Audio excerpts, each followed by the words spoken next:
بسم اللہ الرحمن الرحیم۔ ایک قابل غور مثال۔ یہاں قارئین کے لیے ہم ایک مثال پیش کرتے ہیں۔ یہ مثال ہر گھر میں دیکھی جا سکتی ہے۔ جب آپ چھوٹے بچے تھے تو اپنے والد یا والدہ سے جب وہ کہیں باہر سے آتے تھے اکثر یہ سوال کرتے تھے کہ اماں جان، ابا جان، آپ ہمارے لیے کیا لائے ہیں؟ آپ بالعموم ان سے باہر جاتے وقت فرمائشیں کیا کرتے تھے کہ ہمارے لیے کھلونا یا مٹھائی وغیرہ کا تحفہ لیتے آئیں۔ ان کے گھر آتے ہی آپ ان سے لپٹ جاتے اور اپنی فرمائش کی چیزوں کو تقاضا کرتے تھے۔ وہ کسی وجہ سے آپ کی فرمائش نہ پورے کر سکتے تھے تو آپ ضد کرنے لگتے، کچھ دیر کے لیے روٹھ جاتے، پھر آپ کو منانے کے لیے کیا کیا جتن نہ کرتے تھے۔ وہ وقت یاد کیجیے اور یہ زمانہ جب انہی گردشیں روزگار نے آپ کا محتاج اور دستِ نگر کر دیا۔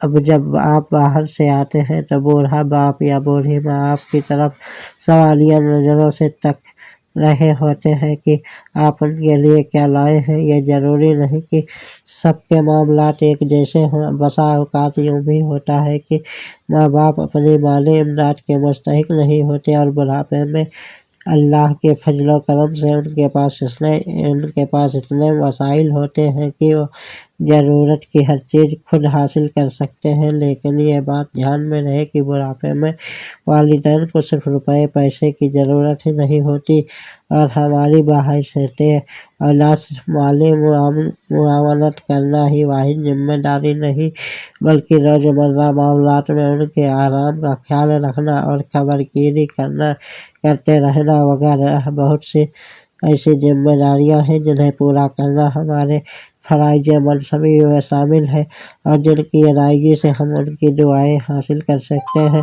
اگر بوڑھے ماں باپ کا سایہ ہمارے سروں پر سلامت ہے تو اسے غنیمت جاننا چاہیے، خدا کا شکر ادا کرنا چاہیے کہ اس نے ہمیں ان کی خدمت بجا لانے کا موقع عطا کیا ہے۔